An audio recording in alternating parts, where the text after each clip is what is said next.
నేను అంటున్నాను, ఇక్కడికి వచ్చిన దానికి ఎలాగైతే ఒక స్పష్టమైన నిర్దిష్టమైన కారణం ఉందో, అలాగే నీ జీవితానికి కూడా ఒక స్పష్టమైన కారణం ఉందా? నువ్వు బ్రతుకుతున్న దానికి ఏదన్నా గురి ఉందా?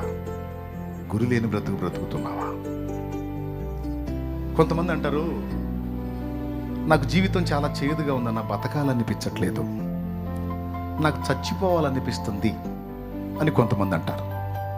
పాయింట్ నెంబర్ 1, చచ్చిపోవాలని ఎవరికి అనిపించొద్దో తెలుసా? చచ్చిపోవాలని ఎవరికి అనిపించొద్దో తెలుసా? జీవితానికి ఒక గురి గమ్యం లేకుండా బతుకుతుంటారు చూడు, వాళ్ళకి భూమి మీద బతక బుద్ధి కాదు.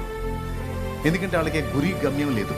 వాళ్ళు ఏదో సాధించాలనుకోవట్లేదు, వాళ్ళు ఏదో సంపాదించాలనుకోవట్లేదు, వాళ్ళు ఏదో పొందాలనుకోవట్లేదు. వాళ్ళ జీవితానికి ఒక గురి గమ్యం, ఒక దర్శనం, ఒక భారం ఏమీ లేదు. ఏదో పొద్దుబొడుస్తుంది, తెల్లారుతుంది, పొద్దుగూగుతుంది, తెల్లారుతుంది, ఏదో జీవితం అలా దొల్లిపోతుంది, నడిచిపోతుంది. ఆ జీవితం రుచించదు. ఎందుకంటే గురి లేని బతుకు కదా. గురి లేని బ్రతుక్కి తరచుగా ఏమనిపించిందో తెలుసా? బతక బుద్ధి కదా ఆ జీవితం.